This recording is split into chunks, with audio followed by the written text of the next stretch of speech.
Well, welcome to Stick to Rugby, brought to you by Defender. Today, we are missing somebody. Katie's not with us, but instead, a sporting icon is in the car with us. Sarah Hunter. Congratulations! Thank you. World Cup winner, not only as a player, but as a coach. Yeah. Is there anything that you cannot do, young lady? Has anyone done it before? A player and a coach? I'm not sure on the men's game, but apparently I didn't know this at the time, but someone said to me like the following week that I think it was the first time done as a... Can I just say, even if it's not true, let's just go with it. Would you have been devastated if someone had done it before? You'd be like, oh. Yeah, God damn it. So what was the best? Was it the playing or was it the coaching? Was it the fact you were out there on the field or was it, oh my girls did it? Do you know, it's very different. I think a different time in life, like I love being there as the girls and seeing the final whistle and the girls celebrating and knowing the feeling that what they're going through, and that was unbelievable, like to have that. But is it easier or harder? It's harder as a coach because you can't do anything. Like you can't. You've done like the week of the World Cup final. Out of your control. You do your work at the beginning and it's almost player led at the end, and you're like, oh, what have I got to do? I've got no prep for next week to do. I'm literally, it's all or nothing. But it was really like knowing that you contribute a small part to them being able to go and win a World Cup was pretty special. And the hardest part when you're coaching is that if you're frustrated, you just can't smash somebody. As a player, you just go. As a player, you can just go, right, there's a ruck there. I did it. Yeah. I'm interested because John Mitchell, I've coached by John in my early days, and he obviously comes across. We had a reputation of being quite straight and hard nosed. What's he like now? He's definitely mellowed. I think when he got announced, I think there was that reputation that sort of preceded him. But he was brilliant when he came in. He's a good man, isn't he? He's a really good man, and I think that's the thing that he puts at the centre of everything, above the coach, above the players. It's the person and the people, like whether it's staff or the players. Like that's what he puts first and foremost, and then builds everything around to build trust, to build confidence and belief in people. And he's like did a brilliant job. Like he came in and was like, it's not about, obviously it was a very successful Red Roses team, so it was just about, well, how do I mould this group of players to take them that one step further. What did you learn about yourself with this campaign, with this being a coach? Yeah, I just think it's having that like more belief about yourself, about like maybe the knowledge you have and how you build up, seeing how he worked relationships and maybe changing the relationship I had as a player with people to how that So get the best out of people. Am I talking to a future head coach of the Roses or not? I'm not sure about that. John Mitchell's doing a very good job. That's what they all say. That's what they all say. That's what they all say. I love seeing, I don't know whether you had to partake in any, but John Mitchell getting involved in some of the girls' TikToks. Absolutely not. It was incredible. Have you seen the TikTok from the weekend of Finn Smith, Henry Pollock, who were the other ones? Tommy Freeman and Freddie Stewart. Yeah. Honestly, I'm not normally fussed when I see that. I think, great, do what you want. It's great. Are you fussed now though? But I've watched it probably about 20 times. It's so my funny. God, what's worse is they're dancing or you're watching it? Come on, Shanks. It's so funny. You not only let yourself down, you let your family down. Sometimes things just tickle you. Like, I want to know how long it got me good. Yeah. How many times did they have to do that to get it to that? Like, there's some wicked moves in there. It got me good. Do you know one of the things on the weekend that you think, sport's a wonderful thing? But when Eddie Jones is taking the piss out of him, oh man, it was like. What did he say? What did he say? He said, the game, the game was so bad, that. The fans should. The fans should be asking for the money back. He said, oh no, they can't because the Welsh Tribune haven't got money. But Eddie Jones is taking the piss out of us. Oh no! You know it's bad then, don't you? You know it's bad then. We have got the poster boy of South African rugby coming on today. Bobby Skinstad. Do you know how old he is? No. He's nearly 50. Honestly, he looks about 12. Yeah. He looks Doing well he looks amazing. Let it go, Scott. He definitely has. He obviously didn't take it up enough. He obviously didn't carry it. He has a skincare routine in the morning, and even you can tell, and that's what that gets you. Just skin that is perfect. But he's coming on. So this is going to be great because there's a lot of issues at the moment with What? South African discipline. I thought you might know a moisturising regime. I was going to say, He might be able to give you some tips. I was slightly worried then, Shane. Thinking, where's he going to go with this? There's a lot of issues at the moment. And red cards. But still being able to grind out wins, so... Winning rugby, boy. Yeah. Scrum, line out, kick chase, defence. Oh, how good was Italy scrum on the weekend at times? Awesome. Italy are different beasts at the minute. It's just unbelievable. Just don't look into his eyes, though, guys, okay? Because he'll get you then. He is. Good looking boy. Yeah. There's a few of us left.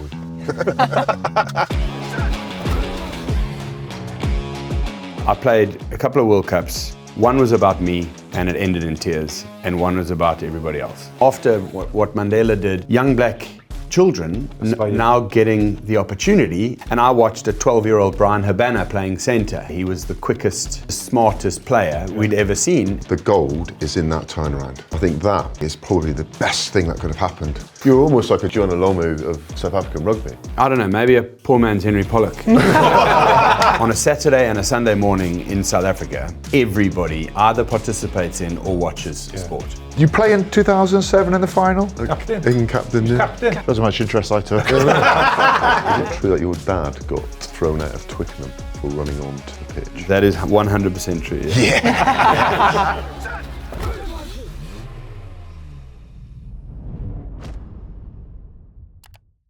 Welcome to Stick to Rugby, brought to you by Defender, and we have Bobby Skinstad on the show. I think you are the first South African we've had on. Really? So yeah, Very we got kind of big. We got you on, so thank you so much for coming on, Bobby. And just to warm me up a little bit before we get into everything, we've got a little quiz for you. We've named this Bobby's Best. Yeah. So this will just give us a bit of an insight into you. So we'll start off with the first question, which is best player you've played with. Oh. I'm getting a little bit of attention under the table here. No, it does have to all guests. Don't worry. It's a bit hands-on, Phil. Quite old school, but there was a guy called Henry Honeyball. Yeah. Number 10. Yeah, number 10, yeah. Yeah, he was only because he hurt me when I played against him, so he was great to play with. Best stadium to play in? It's a good one. I mean, all the modern day stadiums are great. I think Twickenham's a good atmosphere, probably the best. You've had some success there then? We've had a little bit. Yeah. I mean, in South Africa we're lucky because our stadiums they're quite old school, big ones. You know, Ellis Park, a full Ellis Park is really good. I mean, in terms of South Africa, with the big plane flying over it. Yeah, with the plane flying over. So Ellis Park or away stadium, I would say probably Twickenham. I watched the All Blacks v South Africa. I can't remember. We were on tour with Gloucester there. It would have been around 2003, 4, 5, around then. Okay. And they had like 100 and odd Zulu on the pitch, Yeah. doing the full war cry. They're massive as well, aren't they? Oh my God. The pre-game, There's a guy who comes out now on all the home matches, and he's in the traditional garb and that, and he's built like a powerlifter. He's amazing. But I remember being sat in the stadium thinking, I played a little bit of rugby, and I've experienced some things. And I'm thinking, he's massive, isn't he? The one you're on about. Yeah. Just laps coming out. Anyway, sorry. Next question. Funniest teammate? Funniest teammate to be around. I think Robbie Fleck was quite a funny guy to be around. Funny, peculiar as well as hard. But wasn't funny to play against. No, he was no. He's got a great sense of humour. Good guy. Butch James is actually weirdly enough, because he was sort of seen as like quite a hard-hitting number 10, but he's got a great sense of humour. Oh, they don't hit like him, do they, anymore? No. Not hands anyway. Yeah. Oh, most underrated player you've played with? I think Robbie Kempson. Rob Kempson in the front row. He could play tight head and loose head. Came over here. He played a lot of Barbarians games. He was just one of those guys He was a tough guy, and he did all the hard work without looking for too much. Quietly Exactly. How hard is that? Loose head, tight head. Probably easier for me being a tight head to go into loose head than loose head going to tight head. That would be, but 100%. Because one of the great John Smith, you know what I mean? He go loose head, tight head, hooker. Yeah. No problem. Yeah. That's like unheard of, innit? That's just like. Yeah. But I think that's probably a little bit more Northern Hemisphere. We get a little bit one-dimensional. Yeah. I'd probably say Southern Hemisphere a little bit more. They do transfer across and a little bit more open-minded to being different. Whereas over here, they looked at me and saw me in the lineup and just went tight head prop. Yeah, tight head prop, rest of your life You will badge. go nowhere else. You will do nothing else. That is what you are going to be. End of. Yeah. We may talk about it a bit later, but obviously Razi, he's going, 12, 6. You go, oh my God. Your most memorable rugby moment?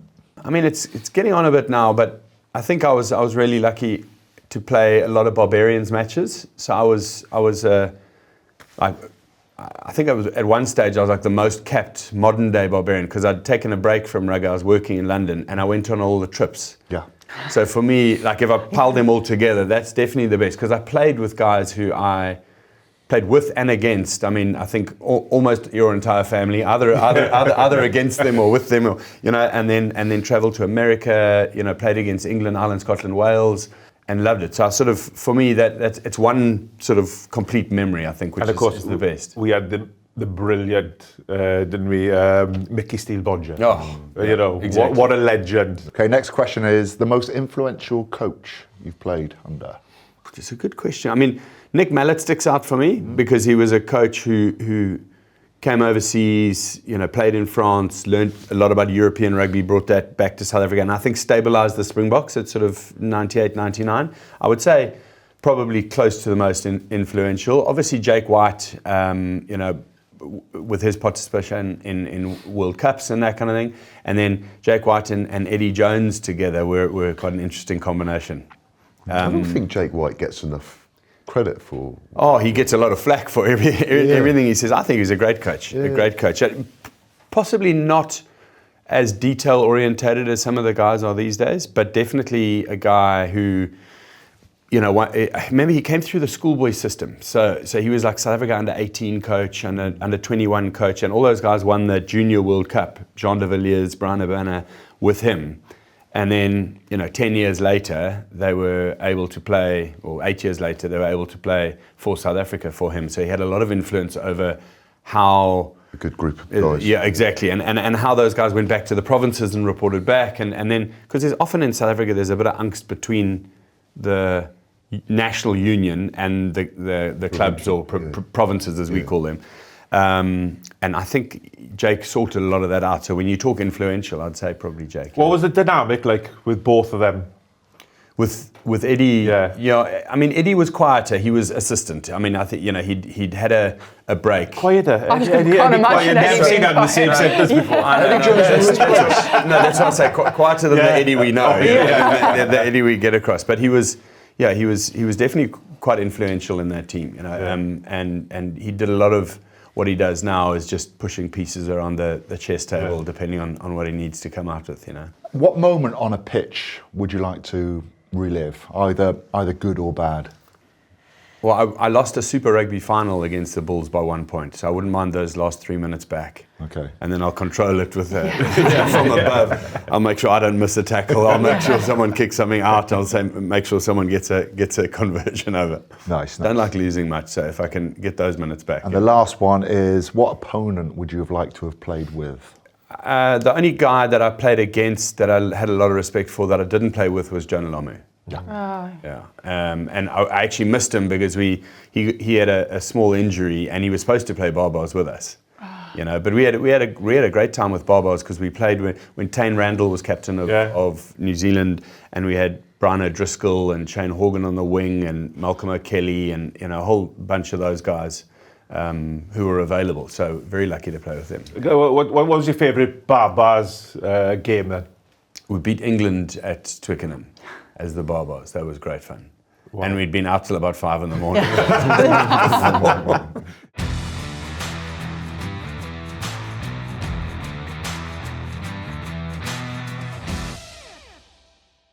South Africa and the Autumn Internationals so far. So if we look at the results, 61-7 over Japan, 32-17 over France, 32-14 over Italy. Have you had, or are there any concerns at the moment over maybe discipline, maybe tackle technique? Yeah, look, I mean, we've had 2 red cards. I can't say I think both of them were straight reds. I've got to say, in the Italy game, I really felt it wasn't even head contact. Yeah. So definitely a yellow, because you're not allowed to be in that area. Exactly, you're not going to be tackling in that area. But a straight red, and I think we've put quite a lot of. I mean, there's a lot of conjecture now, because it's a maybe red, Yes. or a downgradable red, or an upgradable yellow, or a straight red. Now, you've given the ref the ability to say straight red because of, well, what's the difference? Yeah. Surely you go and say, it's a yellow, so he's definitely off the field, and then go and look at it in the context. And if, people dispassionately could look at that and then say that was a red card, as a neutral watching the game, I personally don't think it was a red card. No. But how can you justify, if you'd have watched all the games in the autumn series so far, how you could identify that particular incident as being a standalone red card in comparison to a lot of others? I agree. Listen, and I mean, that's very good of you to say that, but I agree. It should have been a yellow, so he should have been off the field. For the arm touch? For the assessment. Yeah. Then you go and you say, okay, it's definitely an arm tuck, so it's a yellow. Right, has he hit him in the head? And if you looked at the replays, he doesn't hit him in the head. No. The guy's head bobs forward. Yeah. We've got a defensive coach here. You've got the systems in place to do that, to take that time out, haven't you? Exactly right. Which is that's why we've put it in, be able to player welfare, safety, discipline, and also keep the game flowing. But that's exactly what I was thinking. Use that, the ref's got emotion, the TMO's got in that moment to go, right, well actually let's. And the ref is allowed to go over to the screen, and then I mean, there's no time pressure. Our match took over 2 hours. Yeah. Against Italy, he goes over to the screen. He goes, I can't tell. Let's put him in the bunker. Yellow card. You guys sort it out for me. I totally As opposed to, I think. Let's take the whole of the decision making out of the referee. Let him do on field. If it's blatant, he can give a red card. But you know what's happened though? You know why it's happened? Is they've given this concurrent running ability to go back to any incident. So you've got the guy poring over all the rucks and they're trying to find something because he's trying to justify being busy for 80 minutes. I just think that the game of rugby is not black and white. Nah. There will always be areas to be able to contest, whether that's a tackle area, whether that's every ruck tackle. Could be a penalty. There's something going on everywhere. Yeah. Now, I don't mean this to shun away. If there's foul play and it's dangerous, it should be punished. Yes. Yeah. But to the point with the referee, I'm not sure. You boys sort that out. Let's get on with the game. Here we go. 100%. There's so many mitigating factors, I think, especially in two of the tackles that South Africa have had. What I have enjoyed as well. Do you know what it is? They're too big. Yeah. They're too big.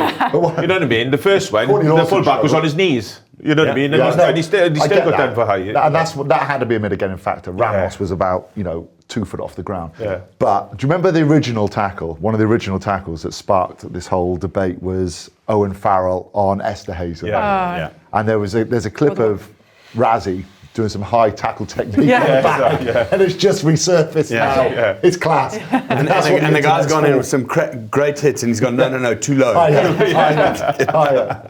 But still, though, Bobby, with those red cards, you've still managed to find a way to win. It's been incredible.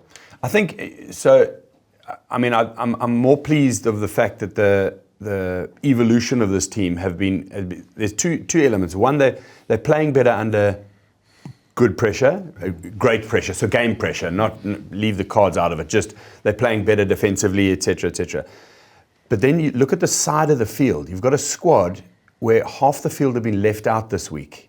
They could easily be sulking like the footballers, kicking the water bottles around, giving the coach a stare. But they're sitting on the side of the field celebrating the joy of the other players. Now, for me, that's a much more together squad than we've had in the past, and I think it's a huge factor, and it's very helpful. I think Sia helps with that, doesn't he? Oh, when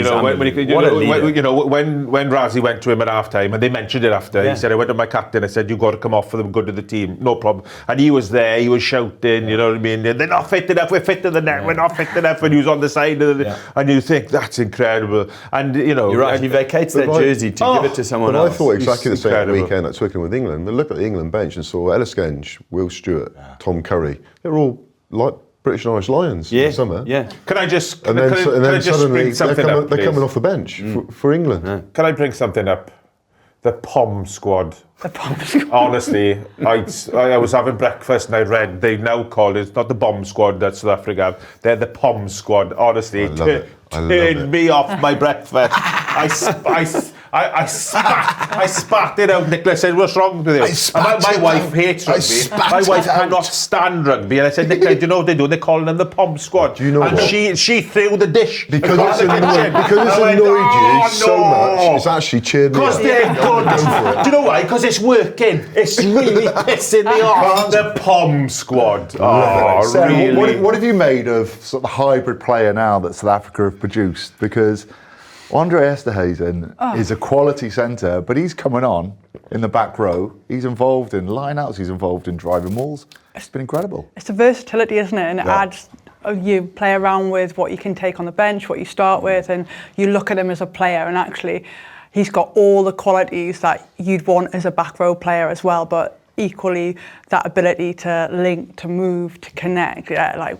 It just, again, I think as rugby, we've kind of been a sport that thinks in a box, a bit like you were saying with English, like if you're a tight head, you're a tight head. Yeah. Whereas I think what Razzie does really well, he goes, well, actually, these are rugby players, where can I fit them into my team to add a different dimension? He definitely thinks out of the box. Yeah. I mean, he was a creative player. Yeah. You know, he was. I mean, we hated each other because we competed for the same position.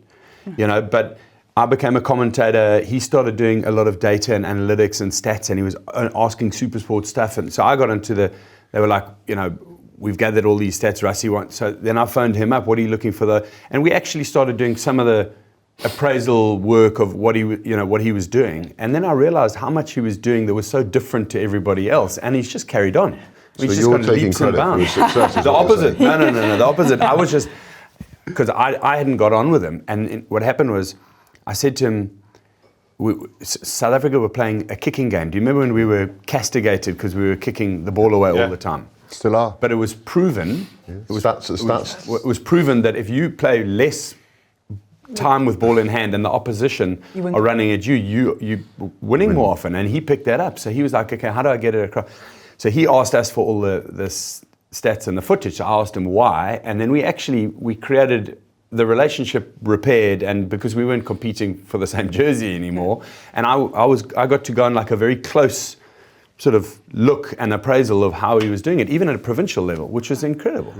But suddenly you know, innovators have to do things differently. I mean, this guy, Ethan Hooker, played inside centre, flank, and right wing in one test match. Yeah. It's crazy. And they change. Have you noticed they change for defence? So they had Esterhuizen and Hooker at 12 and 13 for full defence with a 7-man scrum, a 6-man scrum when we were 15-13 down, so that the only attack they could do was the backs, but we had a full back line. And then when we attacked on the scrum, we went back to 8 in the scrum and attacked. But it is that ability for him as a coach to transfer that to the players, to know in those moments, like what they're doing. It's true innovation. Yeah. It is innovation. Well, I take my hats off to anyone, because ultimately, so with innovation, you have to be prepared to fail. Yeah, of course. And there will be some things which don't work. Yeah. And then you have to take the flak and you have to take the criticisms which comes with that. So I take my hats off. 7-1 splits, Yeah. you know, 4 scrum halves in your World Cup squad. Yeah. You didn't get another hooker in. Yeah. Dion Fury covered the hook. Yeah. You know, Pollard coming in after the quarterfinals. You know, The only thing I didn't like is when he blatantly miskicked at the kickoff just to have a scrum. And you think maybe pushed it a little bit too far. You know what I mean? Yeah, you've got some faults, all right. One, innit? You know what I mean? But the rest of it, I love it. You know what I mean? I like the pitch. Mark a scrum now off a kick, are you? Because of them. So is that worse? That the kick, then the Pom Squad, was a Pom Squad worse than the kick? Oh no, the Pom Squad. It's breakfast spitting. No, the other one was just don't particularly like that. The Pom Squad. How good would it be after this weekend's results to see an England-South Africa game? That's the only thing missing, I think, out of the Autumn Nation series. But we'll have a look at the results from the weekend. I mean, England, New Zealand, Sarah. That was a great game. Unbelievable. I just don't think anyone thought that. Obviously, New Zealand wanted to do their Grand Slam of the year, and England. Well, they had Wales the following week. Yeah. So it wasn't given. No, not a given. No, not at all. Not set in stone. We've shut the Sam Bridge. Yeah. Not let them in. Not let them in. But yeah, I just think you talked about the atmosphere at Twickenham. People have again questioned that, and it just came to life. It was almost about 2012 when we beat New Zealand that time, with like almost that essence of reliving those sort of years again, and people were sort of questioning the makeup of the team, and they just, like you say, like it seems like a really collective. What was it like in person? Because on the TV it looked like the crowd sort of ebbed and flowed a bit, and then when they got behind the team, it could really. Well, I think the magic for me, if I was the England coach or involved in a setup, it's so it's results-driven business, isn't it? You've got to get results. 12-0 down. Twickenham's pretty quiet, and everyone's going. And I'm one of them, sat there going, "Oh no, oh dear, this isn't going to go too well." You can have the best coaches with the best strategy, with the best stats and algorithms in the world. The players, the gold is in that turnaround. Yeah, find a way. You cannot coach that. That's got to come from within, and I think that. I think for me is probably the best thing that could have happened, because I look at that England team, the athletes, skill set, they've got it all. They could have easily have waned on. And they're the moments they have, haven't they, in the past, where they've lost in the sort of last 10, 15 minutes of games, where they've been ahead and they've done, and it was questioned. And I remember going through that phase of when you play against the biggies, we're going to give them a big game, but we can't really win. But we're going to give it a bloody good shot. But then the realisation of actually, no, we are going to win. Yeah, we can win. Yeah. It's a mindset. Yeah. And that experience, I think, will just do this England team. I think Henry Pollock just freaked him out, licking his lips. Yeah. For the hacker. Did you see that? Licking his lips with his hair. What a wicked result, though. And you're right, George Ford was class. George Ford, outstanding. 2 drop goals. Keep the scoreboard ticking. But that's what it's. Keep moving towards international the goal, rugby almost has got lost in the fact that nobody kicks goals anymore, do they? Really, in some of the games, and you think, just keep it going, get the heads up, get the crowd into it. Yeah. Get the ball back, control the game. I was talking to the guy next to me, and we're talking at that moment in the game. I was saying, they've just got to get whatever it is. They've got to come away with something. Yeah. They can't keep creating pressure. Even if it's just 3 points, even if it's just a drop goal. And 30 seconds after that, drop goal. And he looked at me, and I just went, there we go. You went the call, didn't you? To get in a position. How does Mr. Townsend debrief from the weekend? 21-0. So this sort of came from the week before, I think, when they got back to 17-all against New Zealand, and then they sort of threw it away, I think, towards the end. Well, they were unbelievable. But this time, 21-0 up. Came from Finn Russell's crossfield kick. So you identify Finn Russell as the sole excuse? No, not at all. But if you talk about key moments in games, and from that moment, the momentum, and Santiago Carreras, when he came off the bench, what a player to turn around a game, So funnily enough, we were talking about the innovation before. Now, I don't think Argentina disrespected Scotland, but they didn't start with the team that we've seen start in the Rugby Championship. And 3 of those players, one of them being Materas, and the other one, Mateo and Carreras. The Carreras brothers, or cousins, I think.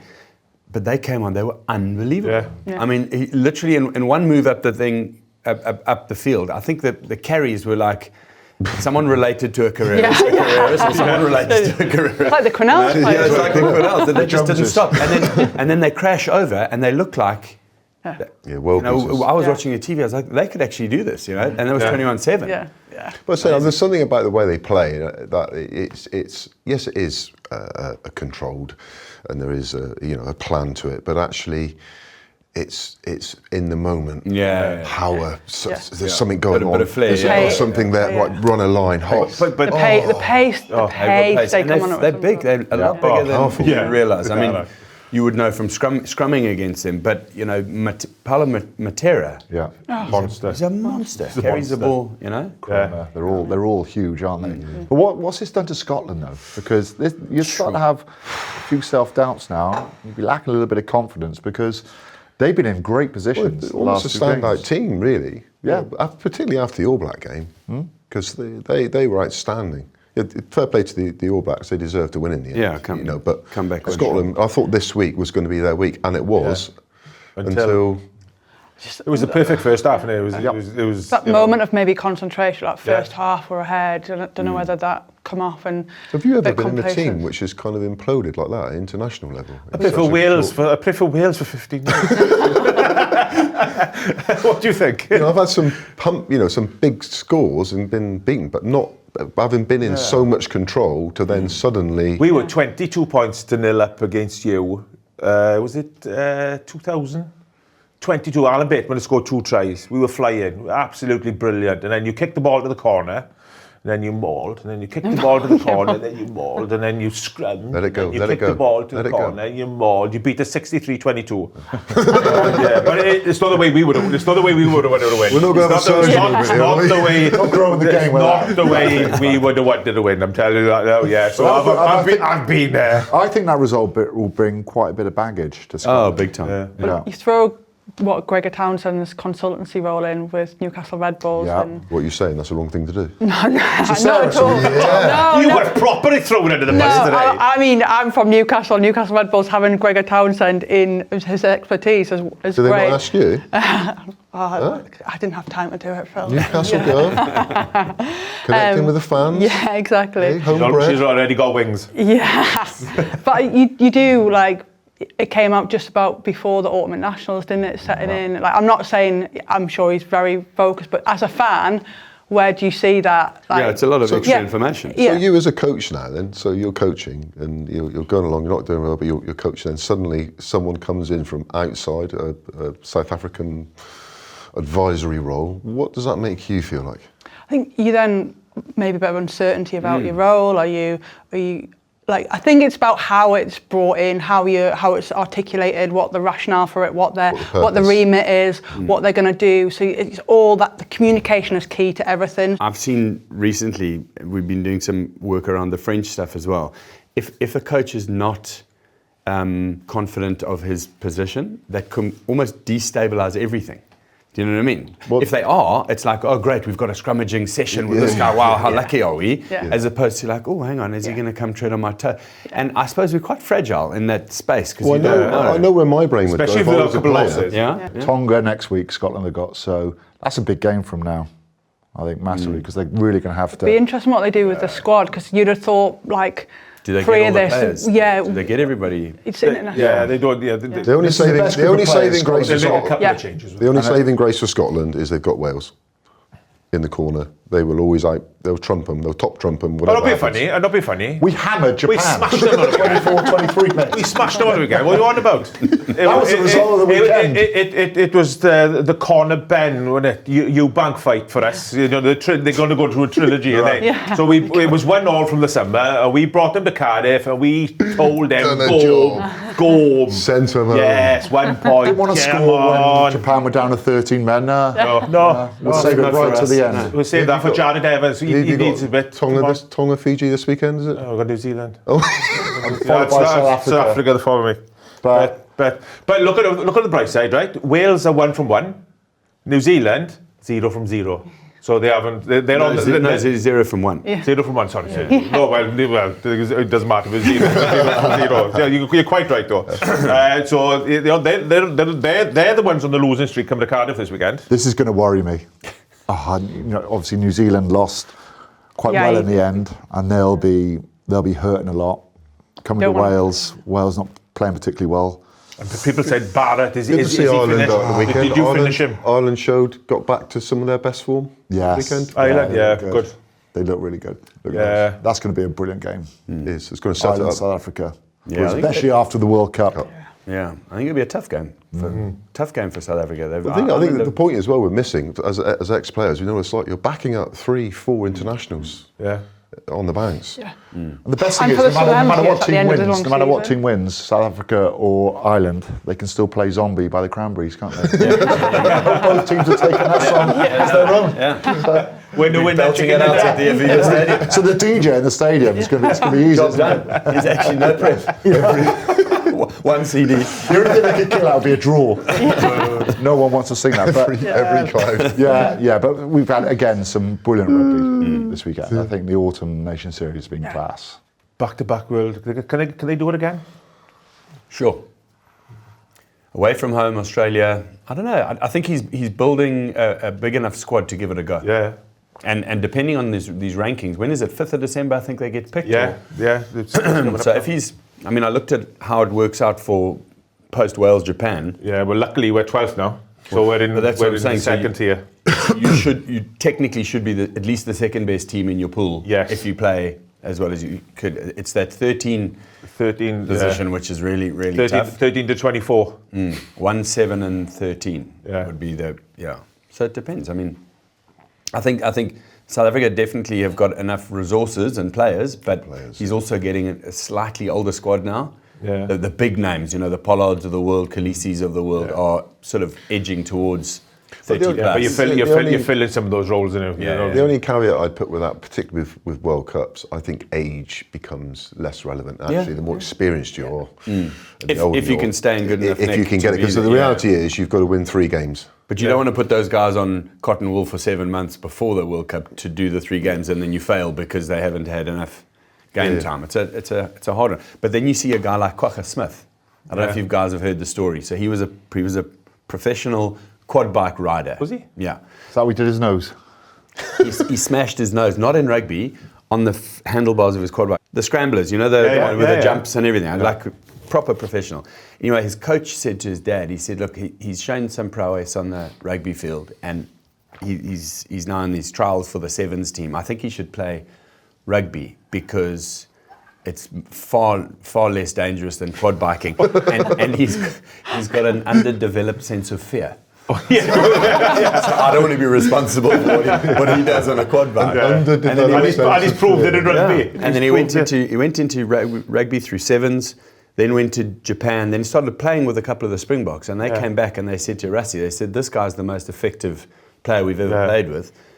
Drew him into the greater squad, and he's been exceptional. Oh, it's been incredible. On their measurement, which is battle stats, contributions, tackle assist, carry assist, or whatever it is. Effectiveness, steals, all that kind of thing. He's the most effective rugby player on the planet.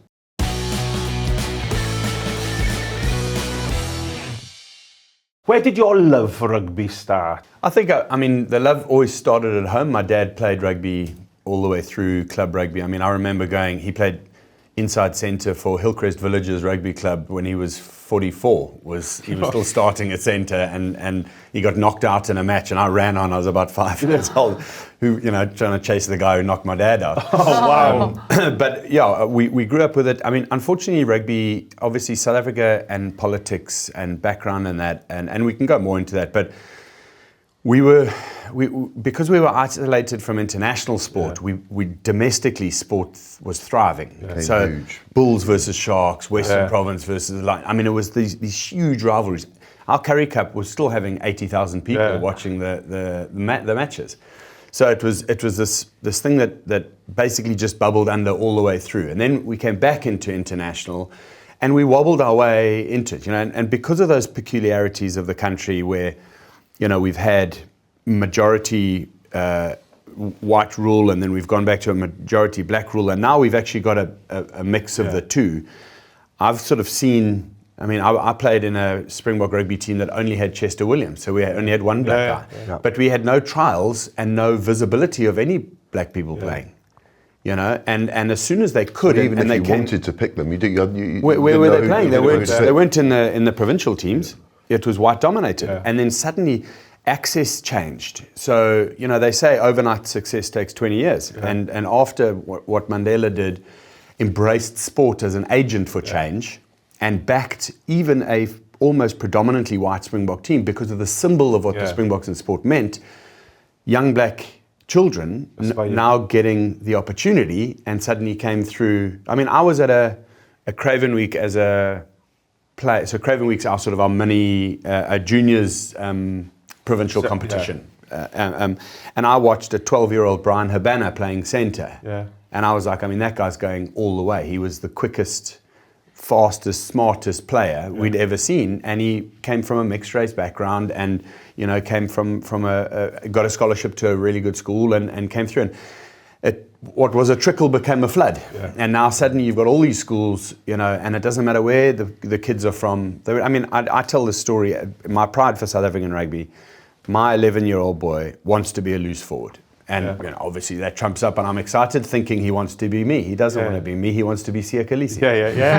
You know what I mean? He knows his rugby. Exactly. And I said, well, I can avoid tackles better than Siya Khaleesi. It's in the stats. Exactly. You're going to get a lot more sore if you make as many tackles as Siya Khaleesi does. because I wasn't certainly. But that's been the journey that we've been on. You know, been post playing. At the end, it was, I'd say, at least a third black and coloured people, and then a fully integrated squad, different people from different backgrounds. And then as I did 10 years of commentary right next to the team, and you just watch what happens as these characters and people come through, because talent is universal, but opportunity is not. And when you make the opportunity universal, which, and I have to take doff the cap, the South African Sports Federation's made opportunity available to everybody else, and it made the biggest difference. So the schools systems are massive in South Africa. Yeah. Are you, as it's changed a lot in diversity and everything like that. But has this side now, you know, when you look at the schools rugby, because it's struggling in Wales, you know, participation is I think around the world is sort of diminishing in some respect. Is it growing in South Africa because of the success of the team? Listen, the school system in South Africa is healthier than it's ever been. Yeah. I mean, It's worrying for us, isn't it? it really is. It's really scary. Success breeds success breeds success, isn't it? And some of the big, look, there are downsides to that. Mums and dads now think, you know, here's my ticket. You know, my boy's a player. Let me get behind him, which creates a whole lot of negativity around how the kids are groomed to, you know, participate in a sport that some of them might have been, you know, more education orientated or cricketers or whatever it is. But excuse me, the most important thing to say is that on a Saturday and a Sunday morning in South Africa, everybody either participates in or watches sport. Yeah. You know, and it's not screens, and we still have that element, but because it's an outdoor lifestyle. I mean, I go and watch my son play. He plays in the B team at his school. They're competitive against all the schools closer to them. Then he sits with all of his mates and he watches the A team, this is under 11. Yeah. Then they watch the under 13 Bs and As. Then they watch under 15 Bs and As. Then they watch the first team. Yeah. I mean, he comes home at 7 o'clock and I'm like, you've been out for 9 hours. And the joy on his face is what is the payback, you know? Yeah. So I knew back in 2009 that my time was up, not because I was near the end of my career, but I remember training with the Lions, British National Lions in South Africa, going around to the schools, because you play against they'd run against you and bits and pieces. That's right, yeah. And it just blew me away, the talent that we came across. And I think to myself, thinking to myself, I don't want to be around in a few years' time. It was frightening. It's funny. I sit now as an old boy, and I look back and I go, yeah, you could see it coming. It was mind blowing. Yeah, I mean, all that said, all the positive, we've still got to get our economics right. You know, the rand is not the strongest currency in the world. It's one of the better sort of emerging market economies, but we really battle. So we will continue to lose players internationally to Japan, to over here. The thing we're quite proud of, though, is that we've got a bit of a sprinkling of players. I was just going to say, has that been a bad thing for South Africa? No, it hasn't been a bad thing. There's an argument over here. We're stopping, if you go somewhere else, you can't play. I think it's actually added a huge amount. That's the worrying thing, is you see like all the players that play in South Africa, and then all the players that play outside of South Africa. You've got two unbelievable teams there, you know, internationally. I just think it's given I think it's enriched South African rugby. I think so. I mean, it's just that domestically you're not producing as much. So you come up to World Rugby and they say, well, you know, your contribution was only X, so then you don't get this number of votes, or you know, they manage the politics that it brings. Because I actually think as a youngster, seeing you went abroad or whoever went abroad and seeing them in the French league or the Premiership and in the World Leagues, it'd be like. I say to kids now, I mean, there's your ticket. The French system's amazing. So you can go and qualify for France, but then you're not obligated. So you could go back and play for South Africa. Your club still benefits because you know they have this. If you go through the system, you've had an amazing experience. You've had an amazing experience, learned a language, probably done a lot better for yourself than the degree, which with AI, if AI carries on at the pace, is going to mean nothing anyway. You know, let's not go there. Yeah, well, exactly. I mean, and that's the thing. So I think that for young South African kids is great. Bob, that participation. For the national team, I think it's brilliant, isn't it? Because you've got all these players playing outside of South Africa. What's it doing to the domestic competition? Because you're getting a lot of people, the four teams, especially the four that play in the URC, which the fans might not be getting access to. To some of the stars of South Africa. Well, that's why I say that we've got to fix the economics. You know, because you look at Russie's squad. You know, 40% of that squad are playing a short season in Japan, and then they come back and they play URC, then they play all the internationals. You know, the reason he's trying to get 45 to 48 battle-hardened individuals to rotate all the time is that he knows that with the attrition rate of rugby, he can't have 26 or 27. He's got to have a bigger number. And he knows that because he's what the URC. So if you think about how we joined URC, so we finished our last Super Rugby season, and 18 days later we started in the URC. So we still haven't had that off-season break, and we're going to go into it, and it only starts to set right when we go back into a World Cup year, which is another 2 years away. So but we will get attrition. Yeah, but with international rugby now as it is, there's never going to be a break. Well, I was just going to say, even from a Premiership point of view, well, I was looking if you're a season ticket holder at a Premiership club, and you don't get to see your players very often, and that's with it all being properly planned and structured. Yeah. If the Japanese league could get that in a non-international period, the 12 games there is perfect, really. You know, if you could play in all 12 of those, and then you can go and play your 12 internationals a year, 24 games a year. Which is a bit closer to perfect. Like you know what I mean? That's probably the ideal, isn't it? It's a bit closer to IPL and that kind of thing. Yeah. You go and play another tournament. Or we could just set up the Japanese tax structure and let a company pay for players as a tax write-off, and we do that here as well, and then we'd be okay economically. Honestly, the French league. The French leagues, I mean, it's 30 games without any playoffs. And if you're available, you'll play. You know what I mean? You know about the French leagues because you're involved. Involved in a little club in Pro D2. Which is budget of 20 million. Oh, which that's the second division. I didn't know. Are you enjoying that side of it? I am. It's quite politicky. You know, a new word. It is a new word. It's my French understanding. It's so politically led because the other stakeholders are like the local mayor, the municipality, because they've got a socialist system, so they put a lot of money into their sporting teams in all the little towns and districts because if they win, they're popular as a mayor. They win a vote, they get to carry on manifesting how they do it. So the mayor he's got a vote coming up in March, so he's very interested in what we're doing with the team. He doesn't like it if we lose, and I didn't realise how much would be politics and managing as opposed to coaching and structuring a rugby club. So, but it is what it is. We're enjoying it. I think we'll start to see the benefits when we can take more control of the vestiaire, the change room, and be able to dictate who plays for the club and why. Okay. So you're one of those. You're one of those type of owners. You want to pick the team. You write the feature. No. I just want to be able to pick me, myself, and I. I just want to be able royal we. I just want to be able to pick players that want to make it to top 14 level because it's where the Pro D2 is. It's a luxury league. It's you could probably do very little and just bobble along. Rather than the mayor's sons and nephews. Exactly.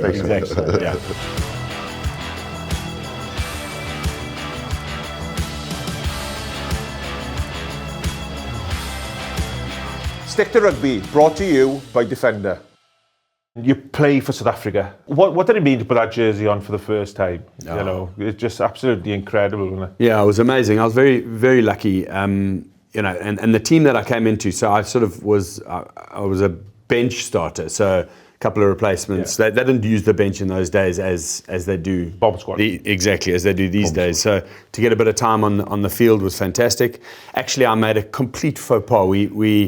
The second year that I was in, I was still on the bench, and Andre Venter was playing flank, and he asked me to hold the tackle bags for him. So, and he did a couple of hits. And because he was hitting like that, and then he went straight down into the tunnel and out basically with the team. He didn't like all the talking and all that kind of stuff. He just wanted to whack people. And so I was holding for him, in the training tracksuit, t-shirt on, all that kind of thing, warming up. And then I was going to go into the change room and change. But then he went out, and so I went out with him, sitting on the bench, my tracksuit ready to go. Krano Otto got kicked in the knee. and he had a gash, so it was a blood vent. So they Second called me. row Second row. So then Andre went to second row, and I went on at flank. And I undid the jersey, and I still had my T-shirt on. I hadn't gone back in to put and the change room was locked. So I'd gone up. So Mel's gone, "Where's Bob?" And every 30 seconds he's going, "Where is Bob?" And the ref's going, "Is someone coming on? Is someone coming on?" Oh my God! You didn't get it off somebody in the crowd, did you? No. Give me a jersey. Grabbed the manager, went, unlocked the change room, found my jersey, sprinted out. Oh, I got absolutely. I bet you never did that again. Never ever again. Coming into that squad was you know what I mean, the 97, just after the 97 Lions, you know, was incredible, and the passion for rugby at the time, and then the 99 World Cup, your first World Cup, but there was a bit of controversy with there. I had huge controversy. So I had a car crash after the final league game of the Super Rugby that year. Yeah. And then obviously was really touch and go whether I made it to that World Cup. And Nick Mallett picked me after we'd gone through the rehab and done all that stuff. Anyway, a lot of people said that, you know, it was changing of the guard, and they left Gary Teichmann out. Yeah. Although he picked me ahead of Andre Venter, it was seen as that I was taking Teichmann. So, I mean, a big divide in SA Rugby. So that was quite tough. Previous captain too, wasn't he? Yeah, he? exactly. And Teich had been the skipper. And I said at the time, and I still say, he should have gone to that World Cup because he had all the experience. He was the right guy for it. But as a coaching... But you didn't say at the time, though, did you? I did, yeah. Did you? Yeah. To who? What did you say to though? I said it to the coaching staff. I said, look, you know, obviously I want to go, and it's your choice. Yeah. You know what I mean? I said, but I mean, he's got no worse in the last 3-4 months, you know. But anyway, it sits where it sits. Tasha and I. But you were the poster boy, weren't you? Then you were like the next best thing. You were almost like a John Olomu of South African rugby. I don't know, maybe a poor man's Henry Pollock. No, but he still looks the same now as he did back then. Everywhere, weren't you? Yeah, the John Olomu from Wish. Yeah, obviously not the same frame. Yeah, not the same pace, or size, or ability. But, but everything else. Yeah. He was. You were the forefront of South African rugby. Yeah. So I mean, and look, I was really lucky to play in an era where the guys had been that good. And the 98 team came over here. We had a number of wins in a row. It wasn't all plain sailing though. You know, that we had quite a big Afrikaans influence in the pack. In my debut week, I walked into the team room into a forwards meeting, which I hadn't been invited to. You know, and you start to realise, okay, you're slightly outside. Yeah. A lot of people are from the same teams. They've played together for 3-4 years. You know, they're not really going to allow to upset the waters. And actually, I look back now and I realise the vast difference in leadership and understanding of what a team needs to be. How the current Springboks are treating each other and treating their role and then what we did. There was a and we were definitely more self-serving, self-orientated, and that bites you in the backside very quickly, unless you've got a team that absolutely knows each other very well. So, it was difficult. I mean, we definitely had sort of different camps in the team. I mean, I'm very lucky. I'm still on a WhatsApp group with all the guys that we've played rugby with. You know, we've maintained friendships, etc. But it was a tough time. It certainly wasn't just like fitting into the team. And these WhatsApp groups often they're often just calling out people who are right-handed drinking. Sure. There's loads, isn't there? Yeah. That's all they're good for. Yeah, exactly. Yeah. So I mean, and is being that something that when you came through, having experienced that, it's very similar to me when I came involved with England. It was a little bit cliquey. Yeah, there's the groups exactly. Which you kind of accept. Did you make a conscious effort then after that to change? Yeah, so I captained the team then later. So I was a young skipper at the time, but we'd done some really nice stuff with the Stormers. How old, Bob, were you, skipper? 21. Okay. Oh wow, Yeah. Yeah, exactly. And then that was I think midweek, etc. And then sort of became full-time captain at 23, I think. So under a different coach, in a different environment, you know. Did you take that because of your captain in the under-20s and things like that? Did you take that like a duck to water, or was it something you thought, oh wow, you know, this is incredible? It was never easy. Yeah. It was never easy, and you know, you look back on it, and I'm so privileged and so grateful for having played rugby for a living. When I got into it, you couldn't play it for a living. You could play it, but it wasn't. It, you know, wasn't even a professional match, and then a professional vocation, and then you end up traveling the world and playing it and making friends and doing all that kind of thing. But I definitely fell out of love with rugby because of the extra pressures of captaincy and newspapers and articles and, you know, just the whole world sort of all over you, particularly in South Africa, because you know, we're a smaller country. You're in the spotlight all the time, and that's when I came over here. I was going to say, in 2004, when you came over, what really led that? Just apathy. Just, you know, another season. Something goes wrong, it's my fault. Something goes right, it's not me. You know, it's like eventually the grind just gets to you. It's like, Jesus, like you. Because you're still a young man, aren't you? I know, yeah. And you sort of think to yourself, well, you know, I'm doing everything I can, and, you know, there's no one really to I say to my daughter, my oldest daughter, I say to her, it's also my first time. I'm not sure. I'm trying to do this dad thing. Like, I'm trying my best. I'm learning on the job here. With that, it was my first time. You know what I mean? You're in an environment. I mean, South Africa. So did you not have the support around you from the union, from No, there was no such thing. No, there was no. What do you mean? There's no such thing? Well, I didn't have a single meet at that stage. The captain was about captaining the team. Yeah. Everyone else there wouldn't be any support. What, so you had no voice, or you couldn't help steer, or you had no one that you could go to and actually say, look, I'm worried about this. Did you? No. No. So when I captained Will, you know, Scott, will you be captain? They thought about it for about 2 seconds. And, well, of course I will. That's exactly like me.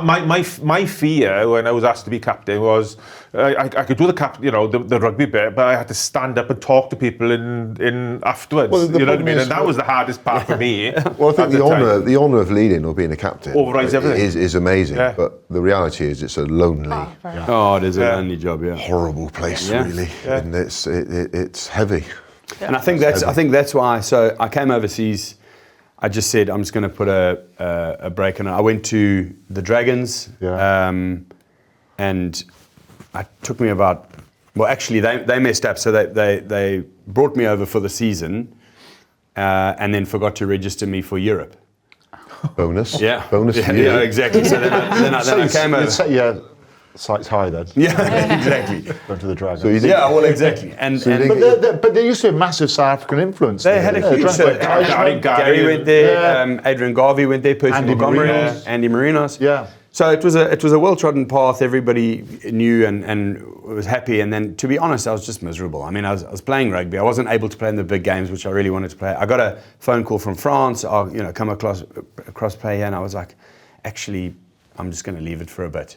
Yeah. So you'd fallen out of love with the game. Yeah, 100%. But 100%. The Barbars got me back in. Well, if it wasn't for the Barbars, I wouldn't have played rugby again. Wow. I was going to say that. I don't think you fell out of love with the game. It was probably the structure. Yeah. You can do it for really what everybody plays rugby for, and that's just being with people. Just getting back to the basics. I love it. Yeah. Stick to Rugby, brought to you by Defender. Moving forward then to 2007, Rugby World Cup in France. By then, this is what you're after. You've got it back. I can lead.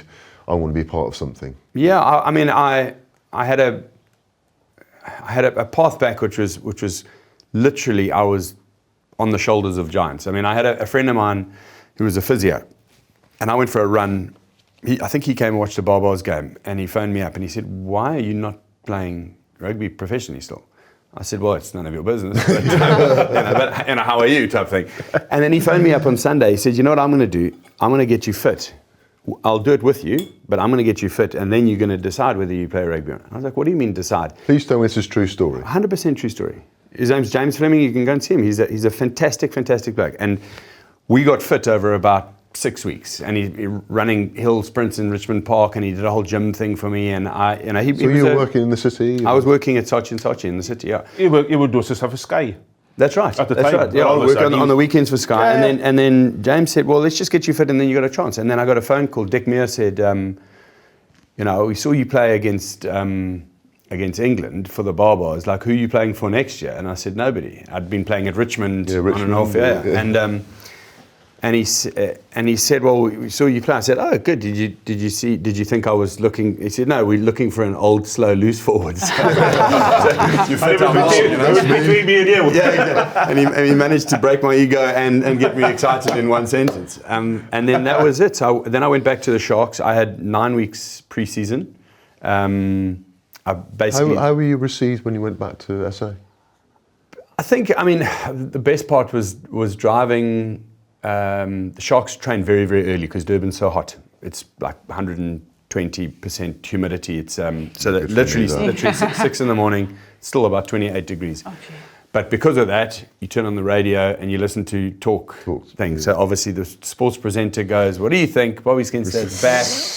And the phone goes bananas. Absolute waste of money, time, effort, useless, won't come here, won't do anything. I thought, if anything's motivated me, that I got out of the car and I was so excited. Did the players give you any stick when you came back? Yeah, they did a little bit because Brad Barrett said to me, "You might want to upgrade your playing boots." That's about 6 seasons. You had the ankle boots on, did you? Still toe cap. Patrick ankle boots on. Gunmetal grey. I had to, he gave me a hard time. I had to go and buy my own boots. I didn't have any sponsorships. I didn't have any agencies or And that'll be funny. You've been working in the city for 4 years. You were all right, son. Well, you must have done right. You got recalled Springboks. Yeah, I was very lucky. We had a good season, the Sharks. We had a good team, good season. John Smith's a great team. Name some of those players in the Sharks team then for us, if you can remember. AJ Fenter, John Smith, Butch James, Beeston Taurira, Brad Barrett, Percy Montgomery. Yeah. Okay. Decent size. You said good team, I just wasn't sure of how good. Yeah. No. Really good. Good side, and we got through to the final. We lost to the Bulls in the final. By 1 point, yeah. That's the game you'd go back to. That's the one that I said. I'm trying to let it go. Sorry. And then became part of the Springbok team, and Jake was amazing. He phoned me halfway through the season. He said, "I've been watching the progress. I know you're not playing all the starting games, but you're coming off the bench. I need someone like that. Stay in your lane, do the hard work, and you've got an outside chance for the squad." So, and I suppose the bench was beginning to play more of a role. Had become a much bigger role that the guys played. How was the difference between the one you left and the one you came back into? Team. The squad, the environment. When you think amazing! About the it was quite a big gap. So, John Smith hadn't played at all when I'd left. Butch James, Rob Fleck, and those guys had come through, but Butch had now become the starter. Fareed de Preer wasn't playing before, and Victor Matfield had played under 21s with me but hadn't played. So I had good relationships with most of them. And you talked about maybe when early in your career there was a bit of a split in the camp. Was it much more together? It was much more together. There was definitely Bulls and everybody else, but the Bulls were at their height of their pomp. I mean, they had an amazing side. Donnie Rousseau, Bucky's Butcher, Victor Matfield, Fareed de Preer, and they had a really strong team culture, which was actually quite easy to get stuck into and be part of. And it was a bit English Afrikaans, but South Africa, I think, gets better when you embrace that. If you leave it and you have this big divide, it's a nightmare. But if the English guys try and speak Afrikaans and Afrikaans guys try and integrate a little bit, then it actually becomes a much stronger melting pot, which I think they've got at the moment. Yeah. But being back in that squad in 07 and going to Rugby World Cup, what was your feeling? What did you feel you were going to get out of that as a squad? What was the general feeling in the squad there? So I think we felt we had a chance, at that squad. On a personal level, the biggest lesson for me was I played a couple of World Cups. One was about me, and it ended in tears, and one was about everybody else. And that was the one, and that was the learning for me. Like I played. So talk to Thanks to Mark Cueto. Talk to me about about me. What do you mean about me? What? So this one this World Cup. It's 99 with. Yes, it's like systems against me or the coaches against me. So everyone else is wrong. I should be doing it. Yeah. Whereas this one, I've never worked so hard in my life. I just put my head down, did nothing. I was, off-field sort of captain. Anyone not playing would be the guy to take them for dinner and a beer. I played in all the midweek games and then I benched on the Saturdays. So I was part of everything. And a guy like John Smith could phone me up and say, "Listen, come for 20 minutes. I've got a problem with that player. I don't know what to do. We're going to do this guy." And I would be part of the sort of managerial side. All the stuff that you said, who helped you, I said, I'm going to play that role. So you'd almost, it's become actually about the person, not the player. It was two different approaches by me, and one worked and one didn't, and I only now know why the one didn't, because it was all selfish. Did you find that in your playing and your coaching that, you know, when you're younger everything was more about you, and but when you're older now you're coaching, the team seems a lot more together, because everybody does now. You know, we did team building back in the day, didn't we? Forced fun. But the whole culture now, if you're going to be a successful team, it's got to be the whole above the individual. It has to be. It has to be, and I think that, and again, having been captain, especially when it's such an honour, isn't it, to captain your country, but it is a lonely place. And Simon Middleton, our head coach, when I was captain, gave me an advice about pick your generals, and it was after a couple of years, and that was like a sort of a light bulb moment, to sort of pick the people around that you can call upon, a bit like yourself, you know, and John Schmidt can ring you and go, I'm having this difficult conversation with someone, can you help out? And I think that eases the burden. It creates different relationship with people. You actually might know them better and have a better conversation. Find out what's going on from Exactly, yeah. And I just think also, like now as a coach, like having had those experiences and knowing when you've been in teams where you get a feel, and you know that feel, and when you haven't, and trying to reflect back on what they are and how you can maybe bring that in now in a coaching capacity, and maybe help and support the players and how they do it. And I just think it's about, I think, players understanding what their role is and within the squad, and John Mitchell did that brilliantly. About unfortunately not everyone that goes to a World Cup can have a starting role. It's just the way our sport works. But that non-playing role is fundamentally more important than the playing role. I tell you, the most incredible indication I've ever seen. So I've had probably maybe 4 sets of teammates that I see as like a brotherhood. You know what I mean? When we won the Currie Cup in 1997, we played for Western Province. We had a whole bunch of guys who ended up playing almost a decade together. But we came through. Western Province had 2 or 3 crappy seasons, and we came through and won the tournament. I'll never ever forget. Every single Friday night, we used to stay in the hotel before home games, and dinner would start at 7.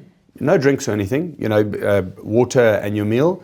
At 10:30, 11 o'clock, the entire team is still around the table laughing, talking, because that's their happy place, because these are the people they want to be with. Yeah. You know, and you go forward 15 years or 20 years, and you go around a table in Paris on a Wednesday night, and you've got people from South Africa who they don't want to go home, and it's no beers and no need for any other stimulus. It's just stories and background and that real closeness, you know, and you feel that, and I think that is the strongest bond of all these team sports that we play. You've had so much success through your career: Currie Cups, World Cups, Tri-Nations. Is there a moment or a particular time when you look back and you just think, wow, that was magic? Dragons. I was really lucky, because my the World Cup win came at a time when I knew how important it was, and I actually 07. was so grateful for it. So I was able to sit in the team room after that and just take it in and see, because everybody's families came around and my. Do you think about me crying on the pitch or not in the final? I didn't, no. So I was about to ask you, because we know you won the World Cup in 2003, because you go on about it all the time. You play in 2007 in the final? Captain. Captain. There we are. Yeah, exactly. Shows how much interest I took. But I often use that example. We got knocked down in 2 stages, that's why. Yeah, someone else is crying. That is the brutality of sport, isn't it? Yeah. And that's why I mentioned losing the Super Rugby final by 1 point to a team, 12 of whom you muster with the next day to join the Springbok squad. Did you go into change rooms after? No, I didn't. I remember probably the person I have most respect for that I played against is a guy called John Smith.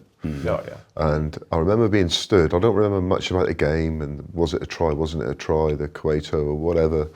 I remember getting off things and stood and watching. I watched John pick the trophy up, and I remember thinking, Christ almighty, When I think to myself, if I had to lose it to someone or someone I didn't mind picking up, he's the man. Doesn't make it all right. But that is very He scored one of the wonder tries you'll ever see. He got so close, didn't he? He made a break from like his own But that's the half. difference. The margins are margins. nothing. And you know who tackled it's- him? Victor Matfield. Matfield, Cover tackle. I mean, you talk about margins. I mean, there's something, you're playing for something bigger than yourself. Yeah. So that was your moment. That was when you thought. I think so. You know, my mum came over. My son had been born that week. I was dropped for that game. I didn't play in the They were a final. much better team. How did you feel? You know what I mean? The World Cup final, you go into it. Your son's just born. Then you say you didn't play in it, but Well, we had a very structured sort of game setup. So because you guys played France in the semi-final, and the odds were that France were the better side by that side. So the odds were that England don't come through. If England, if France had come through, quite genuinely, if France had come through, I was playing. Yeah.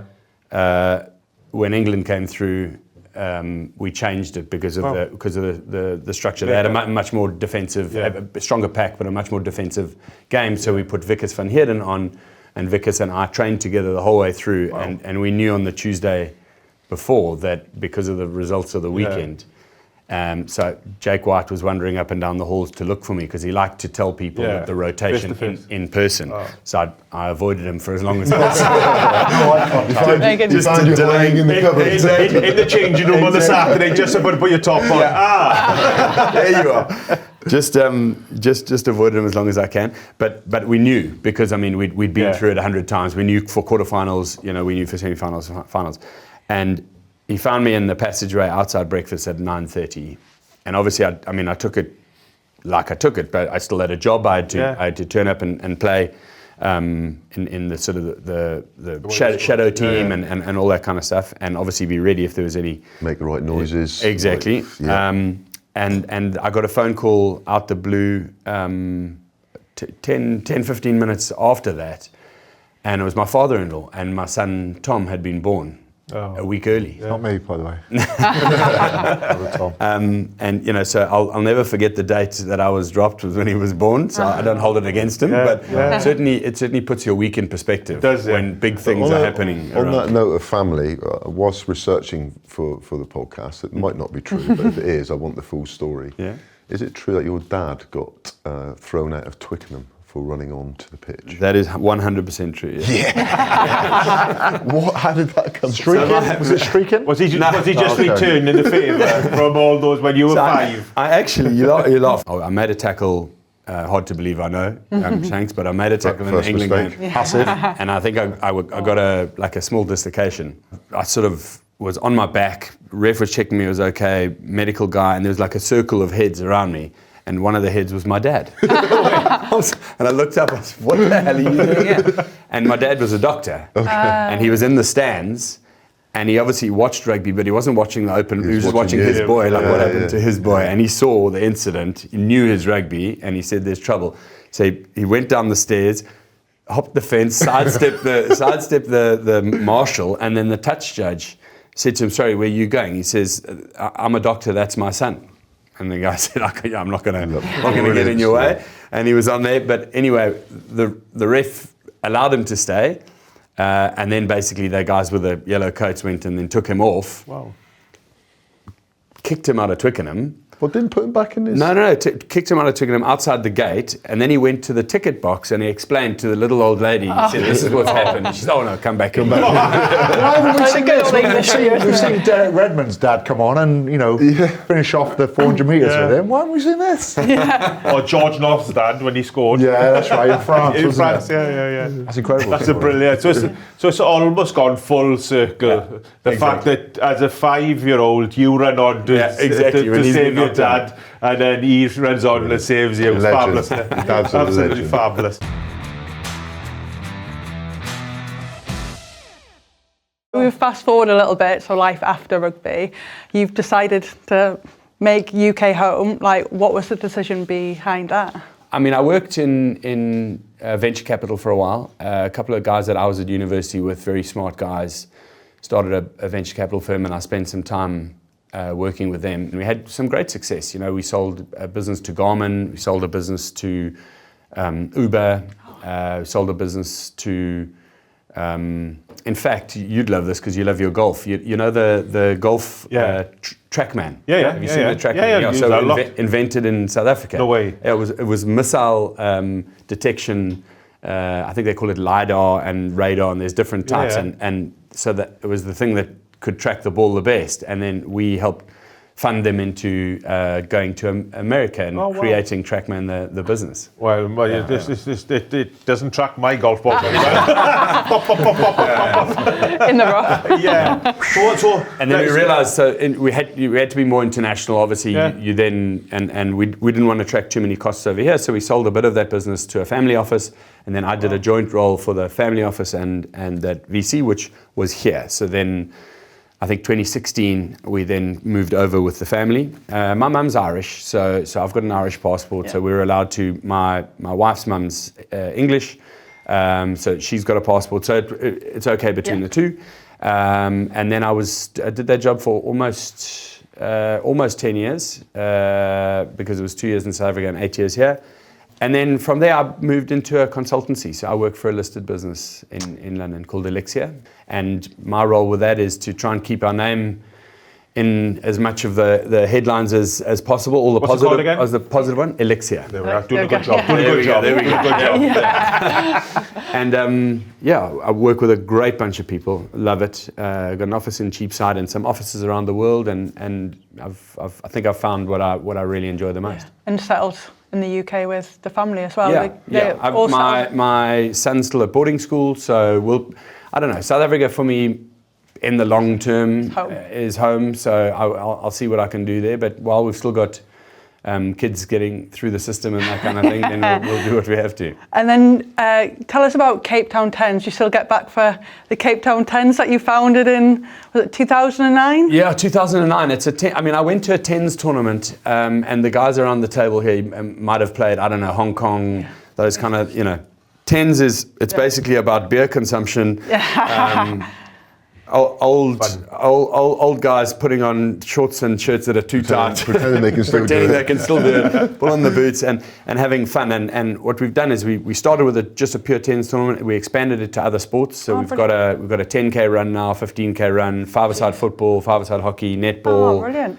And it's 3 days of a festival of fun. Tens is brilliant, isn't it? Yeah. It's not quite as tough as sevens. Yeah. There's a bit more space than 15s. Bit more space, yeah. It's basically how Pontypool played all the rugby for about 20 years. In England. Yeah. Right, so to finish off, Bob, we obviously started the Cape Town Tens. We wanted to know who would be in your 10-a-side team. I'll try for the players who've actually been out there and played, because the first 10 years or so we brought out some internationals. Yeah. So Tana Umaga, Timmy Horan, Robbie Fleck, Brayton Pulser, Tendai Mtawarira, 5. James Dalton, Wow.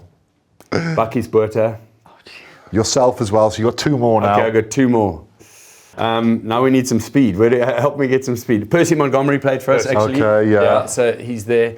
And then the last one, let's see who qualifies. It could be anyone. It could be anyone. Some of the fun guys who've played. Actually, he's having a bit of a tough time at the moment, and he's an amazing coach and a good guy, Scott Robertson. Okay. Scotty came out. He can break dance after. Yeah, he can break dance. Entertainment for the... And he's a great guy, and he coached all the juniors, and he really got stuck in. That's a frightening team. Nice. A lot of line-out driving, I think. Actually, Christian Cullen on the bench. Okay, yeah. On the bench? Yeah. Oh my God, sorry, Christian. Sorry. How does he only make the bench? Cully came out and he was man of the match off the field. Yeah. And he played the best golf, but in the matches when we were looking for him, he just went missing. I think I'd rather those man of the matches off the field. Yeah. Man off the back. The best player who was in the best nick of all the sort of over 40s who came back was Collar Spencer. Really? Oh. Yeah. And he was in outstanding nick. He won the tournament. He won the tournament for us. Steph Tablanche is in great nick. What a skill set. Phil Vickery, another one in great nick. Yeah, exactly. And Bobby Skinstad, another one in great nick. Bobby, thank you so much for joining us on Thank you very much for having me. It's been amazing to have you on. Thank you, mate. Lovely to be here. Thank you.